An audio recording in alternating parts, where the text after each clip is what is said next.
এজন্য পৃথিবীকে বসবাসের উপযোগী বানানোর জন্য রব্বুল আলামিন দিন এবং রাত সৃষ্টি করেছেন।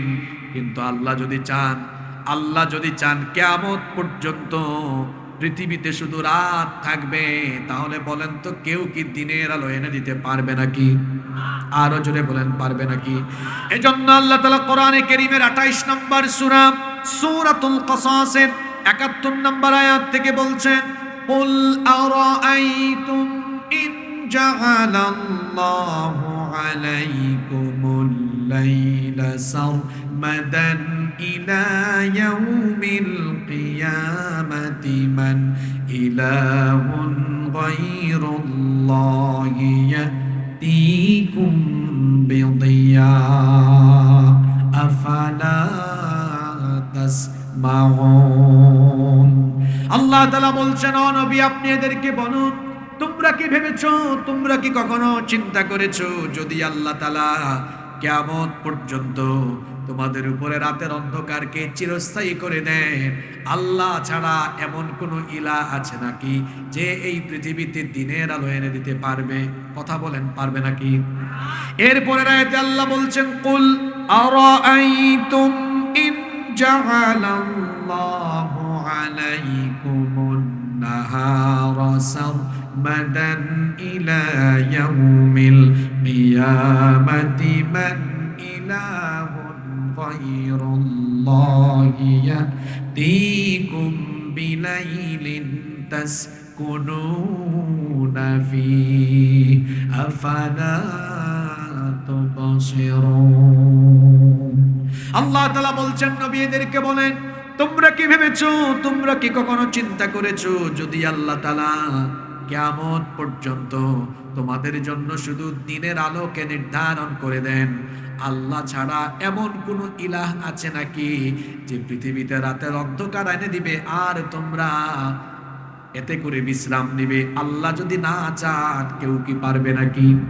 এরপরে আয়াতে আল্লাহ বলছেন, ওয়া মির রাহমাতিহি জাআলা লাকুমুল লাইলা ওয়ান নাহারা লিতাসকুনু ফীহি ওয়া লিতাবতাগু মিন ফাদলিহি ওয়া লাআল্লাকুম তাশকুরুন।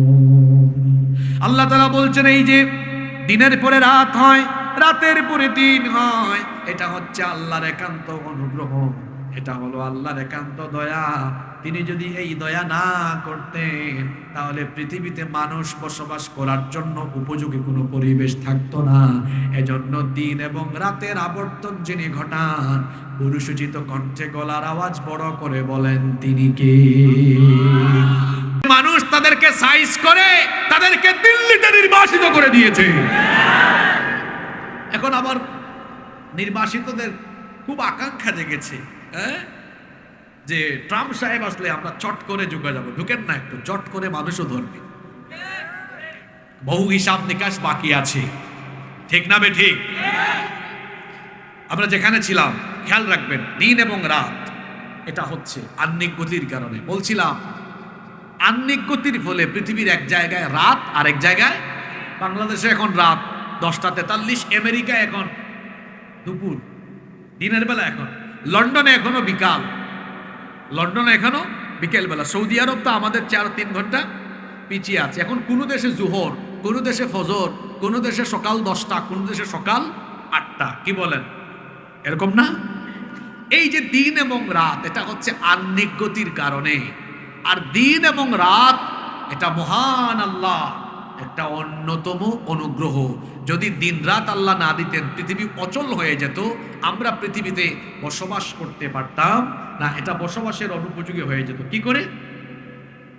এই যে যদি 24 ঘন্টা দিন থাকতো, 24 ঘন্টা দিন, আল্লাহ চাইলে পারবেন না? পারবেন কিনা? 24 ঘন্টা যদি দিন থাকতো তাহলে আপনারা আমাকে বলেন ফসলের উৎপাদন হবে? উৎপাদন হবে না তো, কারণ একটু কুয়াশা দরকার, একটু ঠান্ডা দরকার। আবার আমাদের কথা চিন্তা করেন, যদি 24 ঘন্টা দিন থাকে তাহলে আমরা কি বিশ্রাম নেওয়ার চমৎকার পরিবেশ পাবো? যদি বলেন পাবো। আবার 24 ঘন্টা যদি রাত থাকে তাহলে আরেক সমস্যা, আরেক সমস্যা না, আরেক সমস্যা। আবার যদি শুধু রাত থাকে, আপনারা দেখবেন রাতের বেলা টেম্পারেচার ধীরে ধীরে কি হয়, কমে আসে। টেম্পারেচার কি হয়, যেমন আজকে আমি উত্তরবঙ্গ থেকে আসতেছি, দিনের বেলা দেখলাম 31 ডিগ্রি সেলসিয়াস ছিল। আপনাদের স্টেজে ওঠার আগে গাড়িতে দেখলাম টেম্পারেচার বাইরে 26 ডিগ্রি সেলসিয়াস। রাত যত বাড়বে আরো আস্তে আস্তে আরেকটু কমবে। এখন যদি 24 ঘন্টা রাত থাকতো তাহলে গোটা পৃথিবী বরফে পরিণত হয়ে যেত। আবার 24 ঘন্টা দিন থাকলে সমুদ্র পৃষ্ঠের উচ্চতা বেড়ে গিয়ে তখন জলোচ্ছ্বাস হয়ে যেত। মোট কথা, দিন রাত না থাকলে পৃথিবী বসবাসের উপযোগী থাকবে। এই যে সারাদিন গেল, রাতের বেলা আমরা সন্ধ্যার পরে কর্মক্লান্ত, খুব ক্লান্ত শরীর নিয়ে রাতের বেলা যখন আমরা ঘুমিয়ে যাই, সকালবেলা উঠার পরে আর কি ক্লান্ত ক্লান্ত ভাব থাকে না ফ্রেশ লাগে? জোরে বলেন, আমার দিকে তাকান, কি লাগে? ফ্রেশ লাগে, এনার্জেটিক লাগে। একচেটিয়া দিন থাকলে আমরা ক্লান্ত হয়ে যেতাম। দিনের পরে যেমন রাত দেওয়া হয়েছে বিশ্রামের জন্য, দিনের পরে যেমন রাত দেওয়া হয়েছে বিশ্রাম করে আরাম করে আবার পুনরায় এনার্জেটিক হওয়ার জন্য, আল্লাহ দিন রাতের কসম এজন্য করেছেন। দিনের পরে যেমন বিশ্রামের জন্য রাত দরকার, নবী আপনার কাছে যে এক নাগারে ওহী নাজিল হচ্ছে, এই ওহী নাজিলের পরেও আপনার জন্য কিছু সময় বিরতির দরকার। কারণ দিনের পরে রাত না আসলে, একটানা দিন থাকলে মানুষ যেমন ক্লান্ত হয়ে পড়বে, ঠিক তেমনি এক নাগারে আপনার উপরে ওহী নাজিল হতে থাকলে আপনার কষ্ট হবে। আপনি তো আমার প্রিয় হাবিব, আপনাকে আমি কষ্টে ফেলতে চাই না। কারণ আল্লাহর নবীর উপরে যখন ওহী নাজিল হতো তখন নবীজির কষ্ট হতো কি হতো না? এত আস্তে বললেন কেন? কষ্ট হতো কি হতো না? আল্লাহর নবীর কাছে যখন ওহী নাজিল হতো তখন নবীজির কষ্ট অনুভব হতো। একটা দুইটা প্রক্রিয়ায় নয়, অনেকগুলো প্রক্রিয়ায় নবীজির কাছে ওহী আসতো।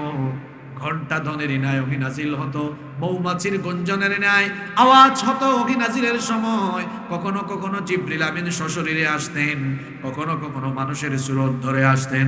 আল্লাহর নবীর কাছে যখন ওহী নাজিল হতো, ওহী নাজিলের ভারে আল্লাহর নবীর তখন কষ্ট অনুভব হতো। কোরআনে কারীমের ৭৩ নম্বর সূরা সূরা মুজাম্মিলের ৫ নম্বর আয়াতে আল্লাহ তাআলা বলছেন, ইন্না সানুলকি আলাইকা কওলান সাকিলা, নিশ্চয়ই আমি আপনার কাছে এক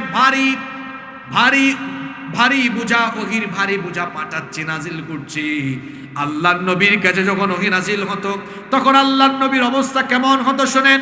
হযরত যায়েদ বিন সাবিত রাদিয়াল্লাহু আনহু বলছেন, উনজিলা আলা রাসূলিল্লাহি, আমার সাথে বলেন সাল্লাল্লাহু আলাইহি ওয়াসাল্লাম, ওয়া ফাখিদাহু আলা ফাখিদি ফাকাদাত তারুদ্দ ফাখিদি।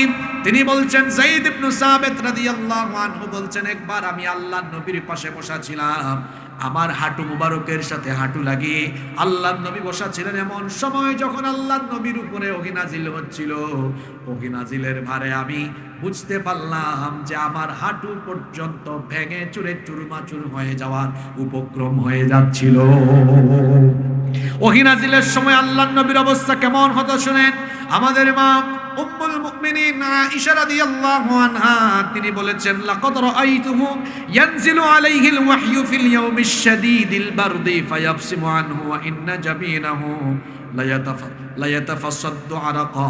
তিনি বলেছেন, প্রচন্ড শীতের রাতে, প্রচন্ড কনকনে ঠান্ডার রাতে যখন আল্লাহর নবীর কাছে ওহী নাজিল হতো, ওহী নাজিলের কারণে আল্লাহর নবীর শরীর এবং কপাল ঘেমে ঘাম বের হয়ে যেত। তাহলে বোঝা গেল ওহী নাজিলের সময় আল্লাহর নবীর অবস্থা স্বাভাবিকের চাইতে পরিবর্তন হয়ে যেত। আম্মা জান আয়েশা রাদিয়াল্লাহু আনহা তিনি আরো বলছেন, কানা ইযা উহিয়া ইলাইহি ওয়া হুয়া আলা নাকাতিহি ওয়াদাআত জিরানাহা ফামা তাসতাতিউ আন তাহাররাকা হাত্তা ইউসাররান। আল্লাহর নবী যখন উটের উপরে সওয়াররত অবস্থায় থাকতেন, এমন সময় যদি তার উপরে ওহী নাজিল হতো তাহলে উট দাঁড়িয়ে থাকতে পারত না, সে তার বুককে মাটিতে দাবিয়ে দিত, মাটিতে বসে যেত। শুধু তাই নয়, ওহী নাজিল বন্ধ হতো না যতক্ষণ উট নড়াচড়া করতে পারত না ততক্ষণ। তাহলে বোঝা গেল ওহী নাজিলের সময় আল্লাহর নবীর কষ্ট হতো কি হতো না? কথা বলছেন না কেন? হতো কি হতো না? দিন সারা দিন থাকলে রাত যদি না থাকতো আমাদের কষ্ট হতো কি হতো না? দিনের পরে যেমন বিশ্রামের জন্য রাত দরকার, আল্লাহ দিন রাতের কসম এই জন্য করেছেন ও নবী, দিনের পরে রাত যেমন দরকার বিশ্রামের জন্য, ঠিক তেমনি ভাবে ওহী নাজিলের পর মাক্কি যুগের প্রাথমিক অবস্থায় যখন ওহী নাজিল হচ্ছে, প্রাথমিক অবস্থায় ওহী নাজিল হওয়ার সময় যে কষ্ট হয়, এই কষ্টটা স্বাভাবিক হওয়ার আগ পর্যন্ত আমি আপনার কাছে ওহী নাজিল বন্ধ রেখে আমি আপনার স্নায়ুকে শক্তিশালী করেছি, মজবুত করার ব্যবস্থা করেছি। এর মানে এই নয় যে আমি আপনাকে পরিত্যাগ করেছি, এর মানে এই নয় যে আমি আপনার উপর নারাজ হয়েছি, এর মানে এই নয় যে আমি আপনার উপর নাখুশ হয়েছি। মা ওয়াদ্দাআকা রাব্বুকা ওয়া মা ক্বালা, দিনের কসম রাতের কসম, আপনার রব আপনাকে ছেড়ে দেননি, তিনি আপনার উপরে নারাজও হননি। সুবহান। আপনাদের মনোযোগ আছে না চলে গেছে? তাহলে এই তিন আয়াত আমরা শেষ করলাম। এখানে একটা বিষয় আপনারা খেয়াল করেন, আল্লাহর নবীর কাছে মাত্র কয়েকটা দিন ওহী আসে নাই।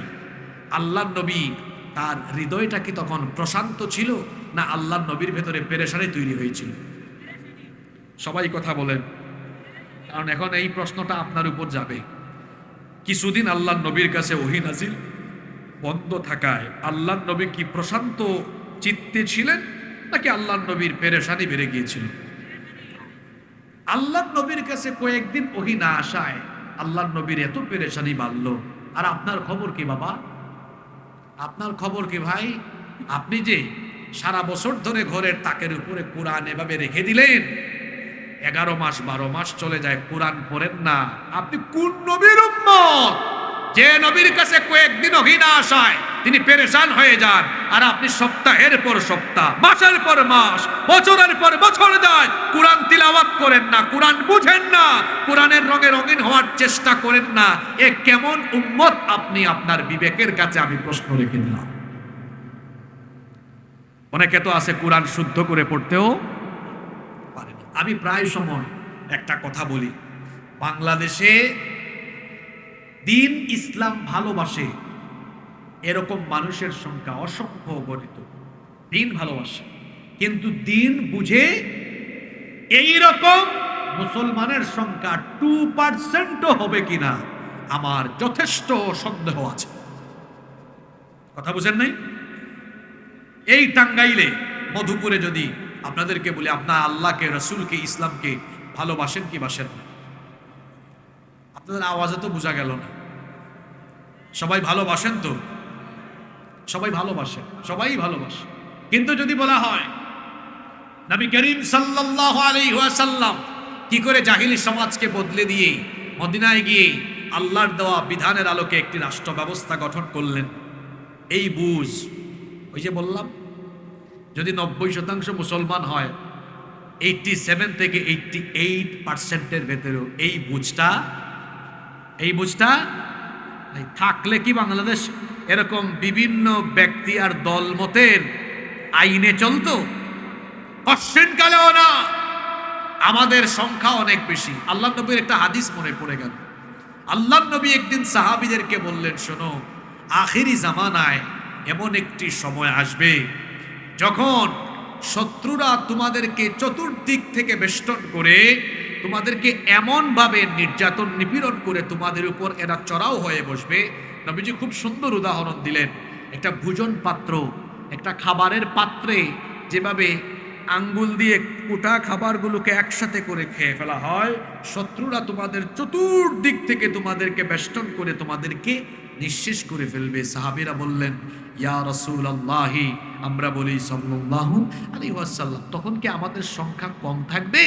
নবীজি বললেন, না, তখন তোমাদের সংখ্যা অনেক বেশি থাকবে।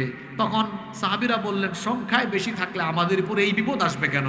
নবীজি বললেন, তোমাদের সংখ্যা বেশি থাকার পরেও এই বিপদ এই কারণে আসবে, আল্লাহ আর রসুলের প্রতি ভালোবাসা এবং আল্লাহ রসুলের প্রতি ভালোবাসা তোমাদের সেই সময় কমে যাবে, দিনের বুঝ তোমাদের মধ্য থেকে উঠে যাবে, কমে যাবে, দিনই জ্ঞান উঠে যাবে, মানুষ দিনই জ্ঞান শূন্য হয়ে যাবে, দিনকে মানুষ ভালো করে বুঝবে না, মৃত্যুকে, শাহাদাতকে মানুষ যখন ভুলে যাবে, ঠিক তখনই মুসলমানদের উপরে এই বিপদ আসবে। আজ দেখুন আপনি বাংলাদেশে আল্লাহর দিন ইসলামকে ভালোবাসে এই সংখ্যাটা সবচাইতে বেশি। এদেশে ইসলাম বিরোধীদের সংখ্যা মাত্র হাতে গোনা কয়েকজন, তার তারপরেও আমরা এই দেশে ইসলামী রীতিনীতি আল্লাহর দ্বীনের বাস্তবায়ন ঘটাতে পারি না কেন? তার কারণ হলো আমরা দ্বীনকে ভালোবাসি ঠিক, কিন্তু দ্বীনের বুঝ উপলব্ধি আমরা এখনো আমাদের হৃদয়ে ঢোকাতে পারি নাই। কথাকে বুঝতে পেরেছেন? এই সূরার ভেতরে অনেক চমৎকার কথা আছে। এই সূরা আমি এমনি এমনি চুজ করি নাই, বর্তমান সময়ের জন্য উপযুক্ত হিসাবে আমি এই সূরাটা আজকে আলোচনার জন্য বেছে নিয়েছি। মনোযোগ থাকবে আপনাদের। বলছিলাম আল্লাহ নবীর কাছে কয়েকদিন ওহী নাজিল হয় না, তিনি পেরেশান হয়ে গেলেন। আর আপনি কেমন উম্মত, রাগ কইরেন না আমার কথায়। আপনি তো শুদ্ধ করে কোরআন পড়তেও পারেন না, আপনি কি নিয়ে কবরে যাবেন আমাকে বলেন? আপনি কোন মুখে হাসরের ময়দানে আল্লাহর সামনে দাঁড়াবেন? আল্লাহ তাআলা কি এই হিসাব, এই বিচার চাইবেন না?